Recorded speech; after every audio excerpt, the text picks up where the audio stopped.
परमेश्वर का बड़ी नाम की महिमा हो। परमेश्वर ने एक और अवसर हमारा जीवन में दिया है कि हम प्रभात मनन में परमेश्वर का वचन के साथ थोड़ी देर रुकने के लिए परमेश्वर ने हम सबको मदद किया है। आज प्रातःकाल में ये परमेश्वर का वचन से सुनने के लिए सबको प्रभु यीशु मसीह के नाम से जय मसीह की। पिछले दिनों में हम उत्पत्ति की किताब तीसवें अध्याय से कुछ बातें हम सीख रहा था, मनन कर रहा था।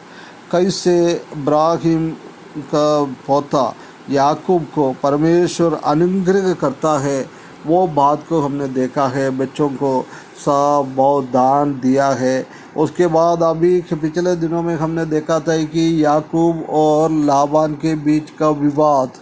याकूब यूसुफ के जन्म के बाद जाके बोल रहा है, अभी मैं इधर काम नहीं करना है, मेरे को मेरा घर पे वापस जाना है। उसी संबंध में बातें हम देख के आ रहा था। 30 पद तक हमने देखा है। जब उसको अपने घर पे जाना है, जब 31 पद में उसने फिर कहा, मैं तुझे क्या दूँ?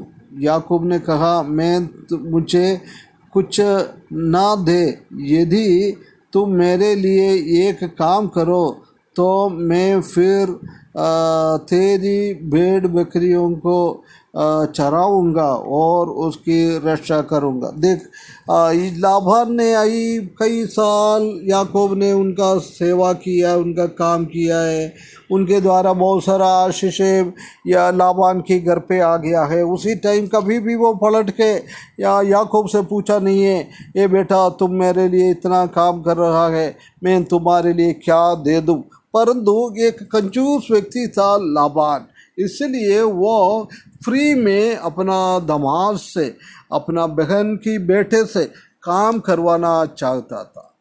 परंतु उधर हम देख सकता है कि 31 पद में वो क्या ये बात को कह रहा है। उसके बाद 32 पद में याकूब बताता है कि मैं आज तेरी सब भेड़ बकरियों के बीच में होकर निकलूँगा, और जो भेड़ या बकरी चित्ती वाली और चितक भरी हो, और जो भेड़ काली हो, और जो बकरी चितकबरी और चीती वाली हो, उनमें से अलग करूँगा, और मेरे मजदूरों में भी ठहरेंगे। देख, इधर ये स्पेशल, ये स्वभाव का, ये कलर का बकरी को याकूब को मिलने के लिए याकूब बोल रहा है। लाबान ने भी वो एग्री किया है।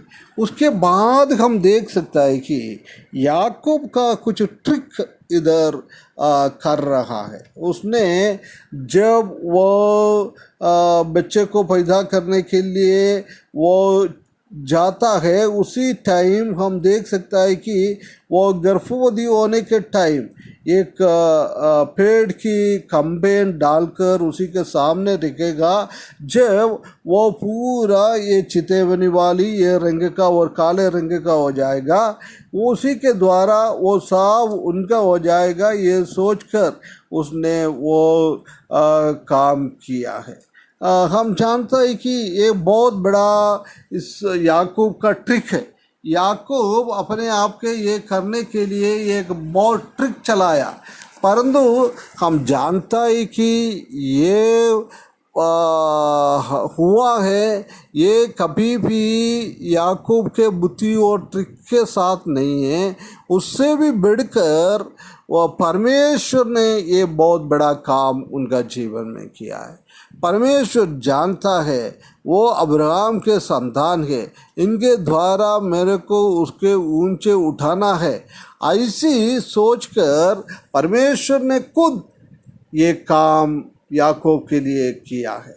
प्रिय भाइयों बहनों, हमारे जीवन में भी ऐसी तकलीफ़ आता है, परेशानी आता है, लोग हमको कोई मदद करने वाला नहीं होता है, परंतु उसके बीच में हमारा परमेश्वर हमको मदद करने वाला है, हमको सहायता करने वाला है, हमको आशीष करने वाला है। उसी के द्वारा हम देख सकते हैं कि आगे पढ़ेगा तो बलवंत बकरियाँ सब याकूब का हो गया है, बलहीन बकरी सब लाबान का हो गया है। ये याकूब के द्वारा लाबान बहुत अमीर बन गया था, परंतु अभी याकूब के कारण उसने अमीरदा को छोड़ने के लिए उसी को एक नीच अवस्था में आने के लिए उनका जीवन में काम कर रहा है। प्रिय भाइयों बहनों, हमारे जीवन में हम कभी भी अपना ताकत और अपना बुद्धि और अपना ज्ञान इसी से हम अमीर बनने के लिए और हमारा जीवन में आशीष पाने के लिए हम कोशिश ना करें, वो कभी काम नहीं देगा।